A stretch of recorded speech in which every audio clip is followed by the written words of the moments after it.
of the last 4 years, we know that Kamala Harris broke it and Donald J. Trump will fix it. It's that easy.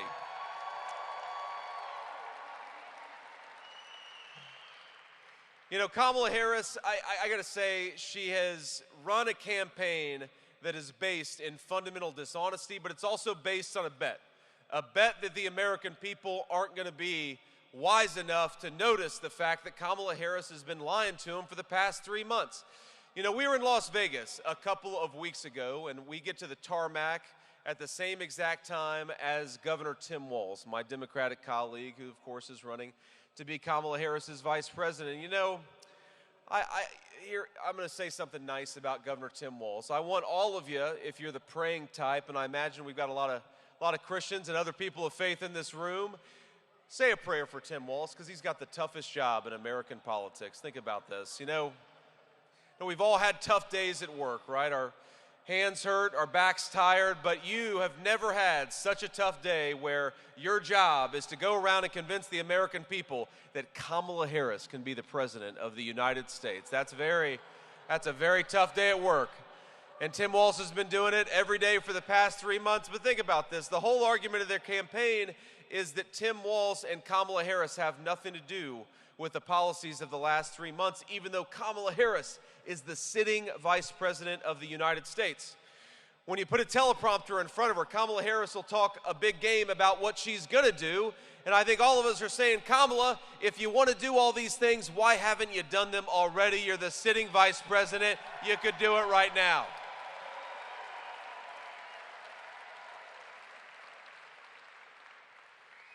You know, I've never met anybody in politics who's shameless enough to stand before the American people as the sitting vice president and to say on day one, we're going to make groceries and housing more affordable. She'll say on day one, we're going to get serious about the southern border. Kamala, you've been the vice president for 1,400 days. Day one was 3.5 years ago. What the hell have you been doing the whole time? Stop talking about doing your job and go out there and do it.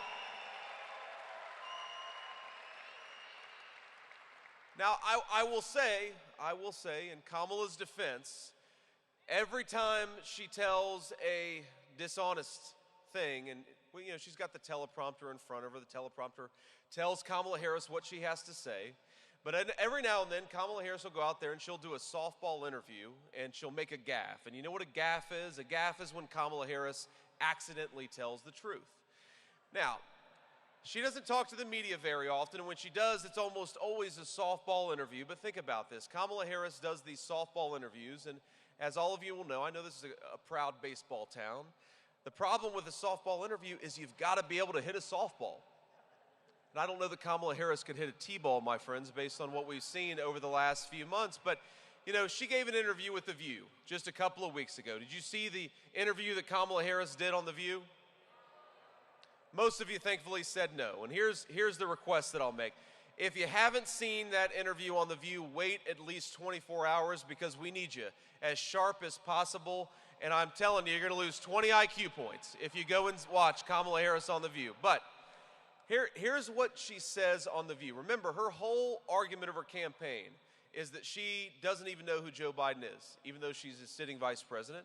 And The View host asks her, what would you have done differently over the last 4 years? Would you have done anything differently than Joe Biden? And Kamala Harris says, nothing comes to mind. Nothing, well, ma'am, that's right. The Harris-Walz slogan could be, nothing comes to mind. Think about this. Kamala, what would you do to fix the broken policies to make groceries and housing more affordable? Nothing comes to mind.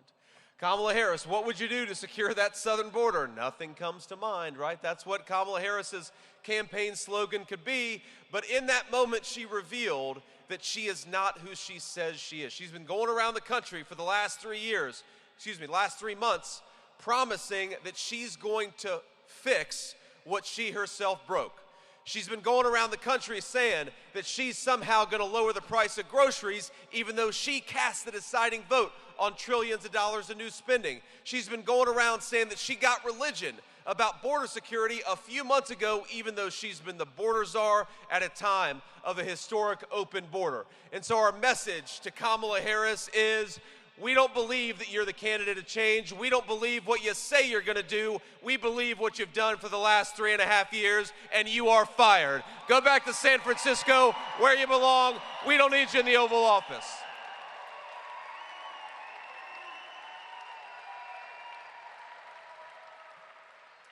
Now, the record of Kamala Harris, it's when you look at just the statistics of what's been going on in this country, it's hard to believe how much suffering our fellow citizens have been experiencing. You know, credit card delinquencies are over 9%. You know what that means? That means that 1 in 10 of our fellow citizens can't afford to pay their bills. Auto loan delinquencies are north of 8%. That means many, many people can't afford to pay their car payments.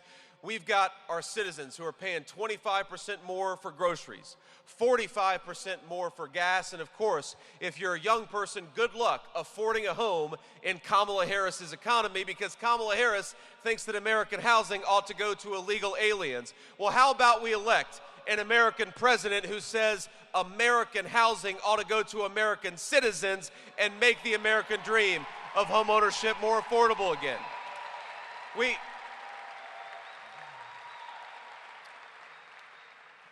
Now, we got a lot of great leaders here, and they all appreciate this. The reason that Donald Trump, the reason why he was so successful as president is because he pursued some common sense economic policies. Think about that. When Donald Trump was president, I've got the easiest job in American politics, because while Tim Walz has to go around the country pretending that Kamala Harris didn't break it, all I have to do is go around the country and talk about Donald Trump's actual record of achievement during the 4 years when he was in office. And what a record of achievement it is.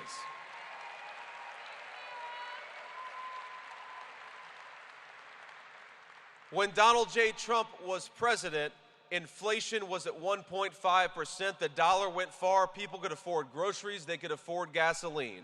When Donald J. Trump was president, take-home pay was rising faster than it had in 40 years in the United States of America. And when Donald J. Trump was president, we were building the wall and the border was secure. That is the Donald J. Trump record. All we got to do tomorrow is get back to it.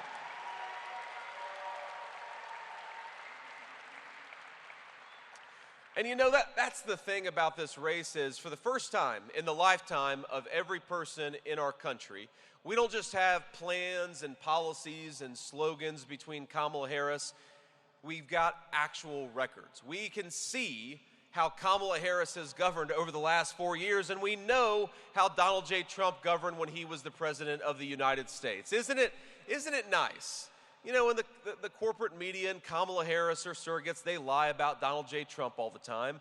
But we know the truth, that when Donald J. Trump was president, the world was more peaceful, our checkbooks were growing, the country was more prosperous, our fellow citizens could afford to live a decent life, and the border was secure. That's a hell of a record to run on. Let's get back to it by making our guy the President of the United States.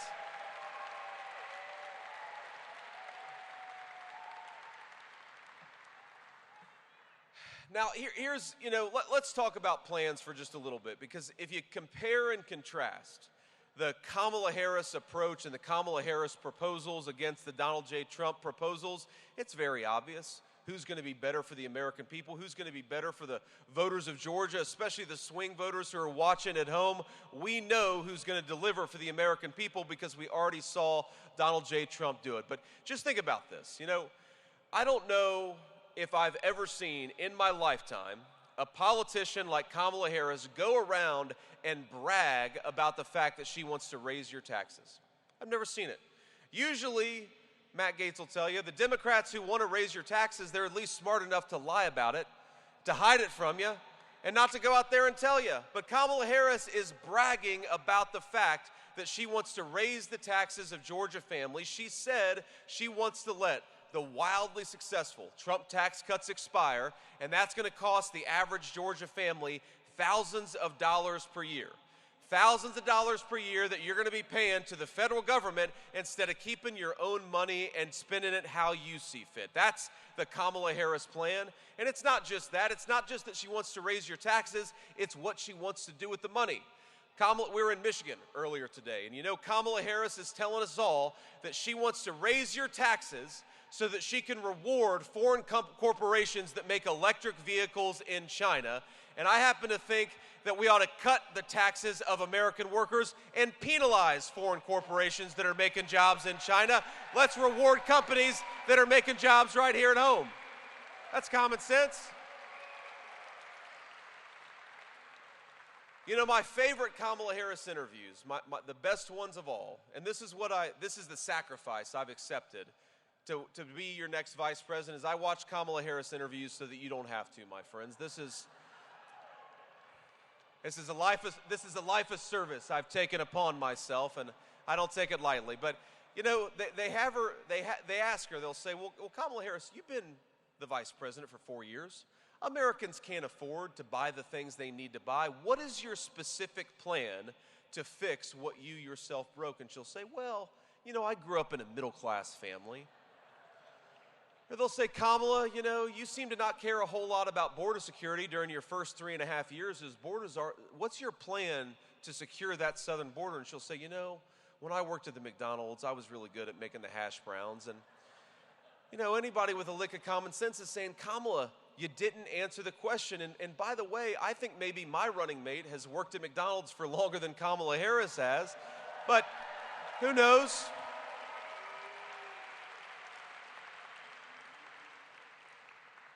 But think about this.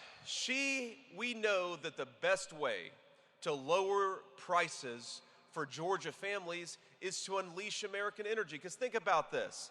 If you've got a truck driver who's paying 45% more for diesel, then the groceries that truck driver is delivering to the grocery store are going to be more expensive for everybody. If you take a guy who's delivering lumber to the job site and he's paying 40% more for gasoline, then all of us are going to be paying more for the houses that are built at that job site. So if you want to lower prices for American consumers, let me give you a specific answer. You ought to stop buying oil and gas from tin-pot dictators all over the world. Let's drill, baby, drill, and get it from our own citizens in our own territory.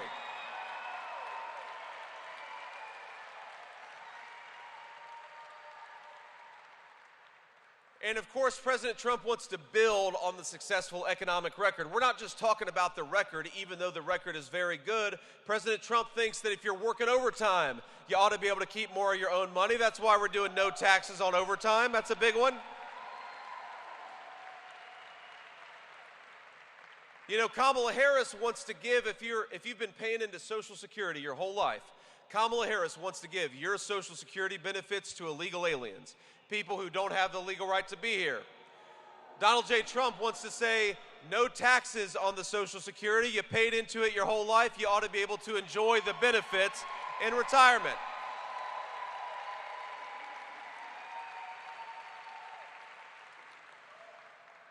But we're talking a lot, of course, about what Kamala Harris broke and all the ways in which Donald J. Trump will fix it. But you know, the biggest thing that she broke, of course, is the American southern border. And we got to talk about it. Now, I was in Valdosta, Georgia, a few weeks ago. This was actually before Hurricane Helene hit.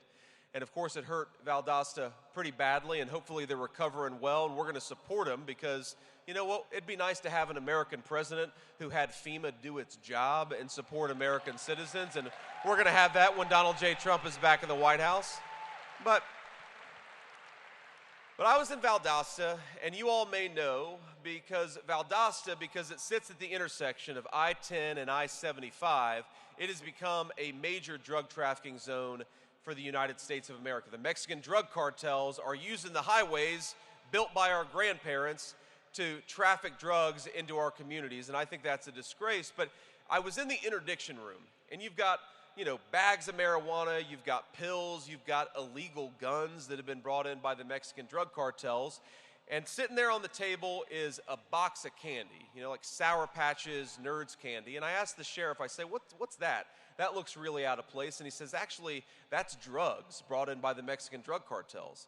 And I said, well, that doesn't make any sense to me. He said, they figured out that if they disguise these drugs as children's candy, then it makes it easier to get into our country and makes it easier to distribute all over the United States of America. And all of us know exactly what's going to happen. A packet of that candy is going to show up on an American playground, and an American child is going to eat a piece of candy and pay for it with their life. And that is what Kamala Harris's open border has ultimately done. If you run through the problems of this country, municipal budgets that are strained, kids who can't get a good education because there are thousands of children in Georgia's schools who don't even speak English because they were brought here by illegal aliens. If you look at hospital wait times in metro Atlanta, have skyrocketed because we've got millions upon millions of people who shouldn't even be here who are getting put in front of the line of American citizens. So much of what's gone wrong in the United States of America is that Kamala Harris has rolled open the red carpet for illegal aliens, and when Donald J. Trump is president of the United States, we're going to have a different message. Pack your bags because you're going back home in 3 months, and that's what's going to happen.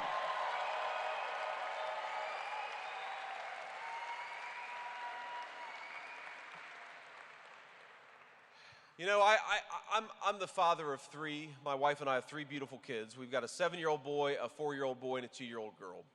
And, you know, one of the things that I really want for my kids and something I want for all of your kids and grandkids is to grow up in a country where it's safe enough for them to play on a playground or walk down a city street at night or, God forbid, make an innocent teenage mistake where they actually learn from that mistake rather than having it claim their life. You know, some of the people I've been most affected by that I've met on the campaign trail are parents of teenagers.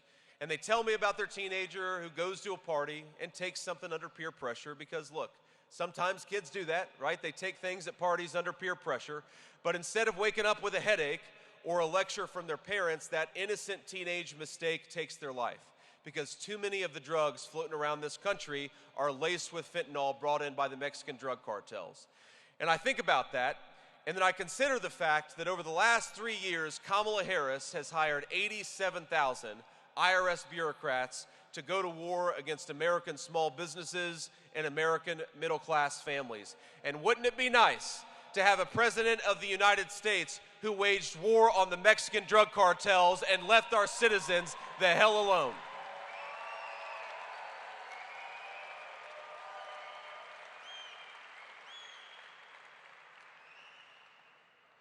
And you know, for all the policy disagreements, all the things that Kamala Harris has done wrong, all the things that Kamala Harris broke, the biggest problem that I have with her is not just what she's done in office, but the complete disrespect, the condescension, and even the hatred in the way that she talks about her fellow citizens.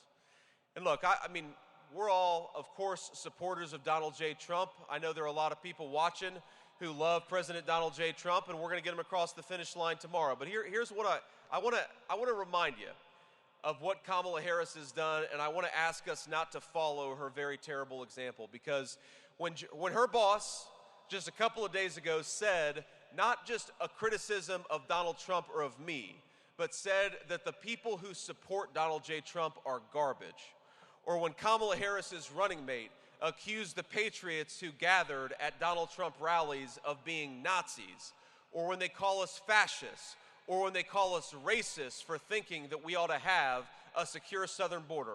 All I can think is, wouldn't it be nice to have an American president who loved the people of this country rather than hated the people of this country?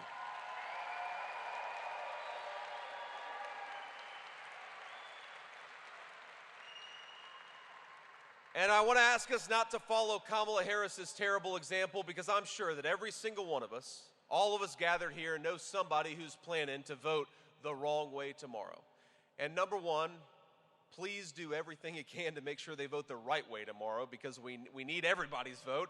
And that's how we're going to win this race, is persuading our fellow citizens. But look, there are going to be people we love who vote the wrong way tomorrow. And the thing that I'd ask you is to not discard lifelong family relationships, not to discard friendships because people vote the wrong way. Here in our movement, we love every citizen of this country. We want their prosperity because we love this nation, and that means loving the people who live here.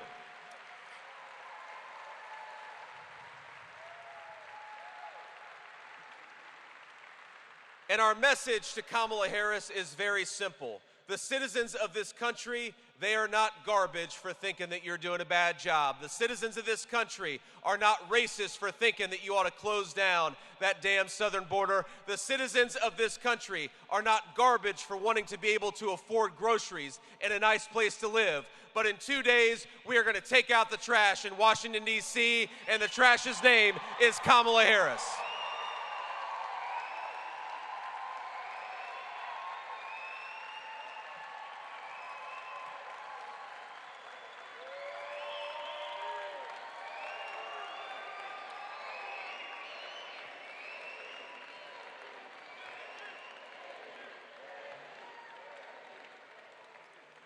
All right, so let me leave you with one final thought here, because this is our third event of the day, and let me just say something about President Trump. For as much as Kamala Harris and her allies in the corporate media constantly lie about Donald J. Trump, let me tell you a little story about President Trump. So this was probably 6 weeks ago. I'm just guessing because I don't remember the exact date, but it was the date where Donald Trump was assassinated, or there was an attempted assassination for a second time. This was not in Butler, Pennsylvania, but this was a few weeks later, where an assassin in Florida got very close to taking the president's life, a would-be assassin, thank God. And the president called me, and it was before the news became public, and I was sitting at home in Cincinnati with my 7-year-old son, and he says, "JD, they tried to do it again." I said, "They tried to do what again?" And he explained what had happened. And of course, my initial thought is for him. I say, "Sir, are you doing okay? Obviously you're physically okay, or you wouldn't be calling me. But that's a pretty traumatic thing to happen twice in as many months. Are you doing okay?" And he said, "Yeah, I'm doing fine. I'm kind of pissed off because I was about to make a birdie on the 6th hole and the Secret Service wouldn't let me finish." And I had a realization, something that hadn't quite clicked with me about President Trump until that moment, which is that, again, he is the most lied about person maybe in the history of the United States of America.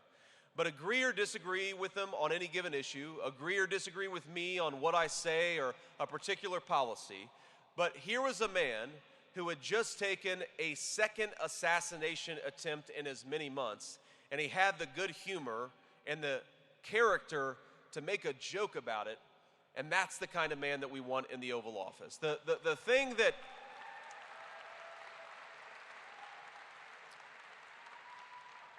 I think it's hard to fully appreciate, I think all of us understand it, but it's hard to fully appreciate that the presidency of the United States is not just about enacting public policy, and it's not just about leadership, it's about handling moments of crisis when those moments of crisis inevitably come up. And think about the way that Kamala Harris has run this campaign, and think about the way that Donald Trump has run his campaign. Just today, the last day of the campaign, Donald J. Trump has done, will do 4 events. I think he's on his 3rd event right now, and here I am on my 3rd event, and we'll both do one more event before the day is over. Kamala Harris, I think, did a single event yesterday. And today, she's in 1 state, while her running mate is in 1 state. I think I've hit 4 states, or will by the end of the day. Who do we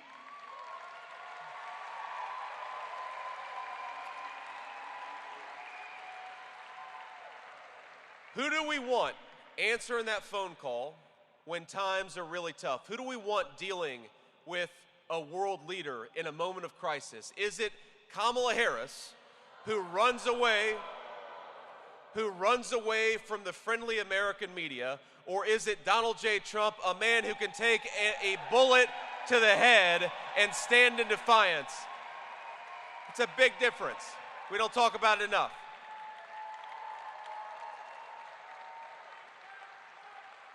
But look, it's very easy at this stage. I mean, we're all patriots. We love this country. We want to fix the broken leadership. It's very easy at this stage of the campaign to get a little tunnel vision about the politics and to forget the stakes. This is not just red team versus blue team. Think about this. We've got, in this common sense movement, we've got the lieutenant governor and the governor of Georgia, Nikki Haley on the right, and Tulsi Gabbard and Bobby Kennedy on the left. This is a big tent, my friends. So it's not just red team versus blue team. And you know, it's not even just about beating Kamala Harris as much as, trust me, I will enjoy beating Kamala Harris more than any person in this room. Maybe even more than Mike Collins. I really want to beat Kamala Harris. But think about what's at stake. And let me just offer you a few insights into some of the people that I've gotten to know over the last few months on the campaign trail. Other than being married to that beautiful woman there, the honor of my life is to get to stand up here and ask you all to be the next Vice President of the United States. It's an incredible thing. And